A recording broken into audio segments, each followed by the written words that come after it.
অনস্কিল আইটিতে আপনাকে স্বাগতম। তো আপনি আমাদের ওয়েবসাইটে অর্থাৎ onskillit.com এই ওয়েবসাইটটিতে এসে কিভাবে রেজিস্ট্রেশন করবেন, রেজিস্ট্রেশন করে দেন আমাদের কোনো কোর্স কিভাবে পারচেস করে এনরোল করবেন সেই প্রক্রিয়াটি আজকে এই ভিডিওতে দেখতে যাচ্ছি। তো এখানে দেখুন উপরে আমাদের টপ বারে রেজিস্ট্রেশন অপশন আছে।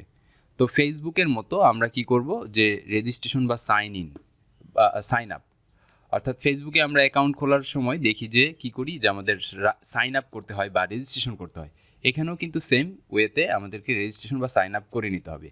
করার পরে দেন একবার রেজিস্ট্রেশন সম্পূর্ণ হয়ে গেলে আপনি পরবর্তীতে যতবারই আমাদের ওয়েবসাইটে ভিজিট করবেন বা আপনার অ্যাকাউন্ট থাকবে আপনি লগ ইন করে করে ঢুকবেন। তো আসুন আমরা প্রথমে রেজিস্ট্রেশনটা করে নিই। রেজিস্ট্রেশন বাটনটাতে ক্লিক করলাম। দেখুন এখানে স্টুডেন্ট রেজিস্ট্রেশন। তো আপনি আপনার নাম দিবেন। আমি আমার নাম দিচ্ছি, ফার্স্ট নেম, লাস্ট নেম এবং ইউজার নেমের জায়গায় আপনি যেটা করবেন আপনি আপনার নামটা দিয়ে অর্থাৎ আমি আমার নামটা দিচ্ছি, কোনো স্পেস ছাড়া আপনার নামটা দিবেন এবং আপনার নিক নেমটাই দিবেন, এখানে কোনো স্পেস হবে না। আপনি জাস্ট ছোট আপনার একটা নামটা দিয়ে আপনি কোনো সংখ্যা ইউজ করতে পারেন। সংখ্যা ইউজ করার কারণ হচ্ছে এটাই যে আপনার এই নামে যদি অন্য কোনো ব্যক্তি ইউজার আইডি করে থাকে তাহলে ওই ইউজার আইডি কিন্তু আপনি আর পাবেন না। অর্থাৎ এখানে ইউজার নেমটা হচ্ছে একটু ডিফারেন্ট করতে হয়। তো আমি একটা ডিফারেন্ট ইউজার আইডি দিচ্ছি। তারপর আমার ইমেল অ্যাড্রেস, এখানে আপনি আপনার ইমেল অ্যাড্রেসটা দিবেন। অ্যান্ড দেন পাসওয়ার্ড দিবেন। তো আমি একটা পাসওয়ার্ড ক্রিয়েট করছি। দেখুন আমার পাসওয়ার্ড ক্রিয়েট করার সাথে সাথে আমার পাসওয়ার্ডটি এখানে দেখাচ্ছে যে স্ট্রং পাসওয়ার্ড। তো সেম পাসওয়ার্ডটাই আমাকে আবার দিতে হবে, অথবা এটাকে কপি করে আপনি দিতে পারেন। এবং পাসওয়ার্ড যদি আপনার ম্যাচ করে তাহলে এখানে একটা সবুজ আকারে টিক চিহ্নের মতো আসলেই আপনি রেজিস্টার বাটনে ক্লিক করে দিবেন। এখানে দেখুন আই বাটন আছে, আই বাটনের থেকেও কিন্তু আপনি দেখে নিতে পারেন। তো এটাকে আপনার যদি পার্সোনাল ল্যাপটপ বা কম্পিউটারে করে থাকেন তাহলে এটাকে সেভ করে রাখবেন, আর অন্যথায় এটা সেভ না করলেও পারেন। যদি সেভ করেন তাহলে এটা অবশ্যই মনে রাখবেন যে আপনার পাসওয়ার্ড হ্যাক হওয়ার সম্ভাবনা থাকে যদি অন্য কোনো ইউজার আপনার কম্পিউটারে এসে ব্রাউজ করে। তো সেই ক্ষেত্রে আপনারা এটাকে সেভ করবেন কি না একটু সচেতনভাবে নেবেন। অর্থাৎ এটাকে আপনি যদি সেভ করে নেন তাহলে আপনি এটাকে লগ ইন করার সময়, লগ আউট করার সময়, যেমন আমি এখন লগ আউট করব, লগ আউট করলাম, আবার যদি আমি এখন লগ ইন করতে চাই, এই যে লগ ইন করতেছি, তাহলে সেক্ষেত্রে আমার এটা কিন্তু সেভ আছে। বিশেষ করে এটাকে কোনো অফিসিয়াল ডেস্কটপ ল্যাপটপে ওপেন যদি করেন তাহলে সেখানে সেভ করবেন না। সেভ না করলে কোনো প্রবলেম নেই, কিন্তু সেভ করলে দেখা গেছে অন্য কোনো ইউজার এসে আপনার অ্যাকাউন্টে ঢুকতে পারে। তো যাই হোক আমি এটাকে সাইন ইন করতেছি, যেহেতু আমার লগ ইন করার মতো হয়ে গেছে। দেখুন এখন আমি একটা প্রোফাইল দেখতে পাচ্ছি।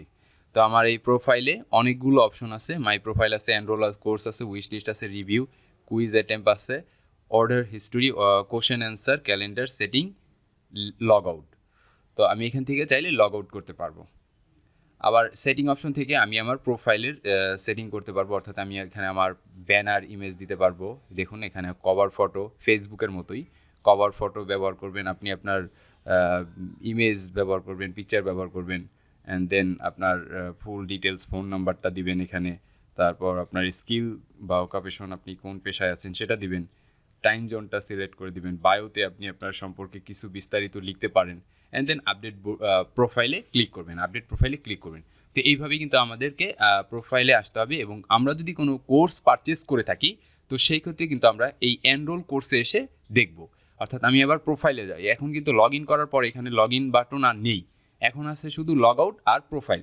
এই আমি যখনই যেখানেই যাই, আমি যেমন সাপোজ ধরেন আমি এখানে ক্লিক করলাম, হোম পেজে চলে আসছি। হোম পেজে চলে আসার পর আমি যদি আমার প্রোফাইলে যেতে চাই তাহলে এই প্রোফাইলে ক্লিক করে আবার প্রোফাইলে চলে যাব। যেহেতু আমার কোনো কোর্স এখন এনরোল করা হয় নাই, কোনো কোর্স পারচেস করিনি, তাই আমার এনরোল কোর্স দেখাচ্ছে 0। দেখুন এখানে আমার কোনো এনরোল কোর্স বা অ্যাক্টিভ কোর্স নেই।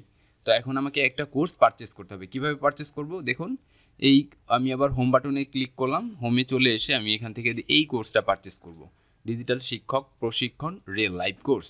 এটাতে এসে আমি ফুল ডিটেলসটাকে পড়ব, বিস্তারিত জানবো। এখানে দেখুন বিস্তারিত পড়ে জেনে বুঝে আমি এই কোর্সটাকে বাই করতে চাচ্ছি, এবং কোর্সের মডিউলটাও দেখলাম যে কি কি মডিউল এখানে আমাদেরকে দেয়া আছে।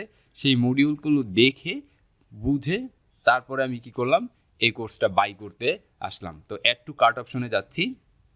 অ্যাড টু কার্ট অপশনে গিয়ে ভিউ কার্ট থেকে প্রসিড টু চেক আউট, নিচে এই যে দেখুন প্রসিড টু চেক আউট।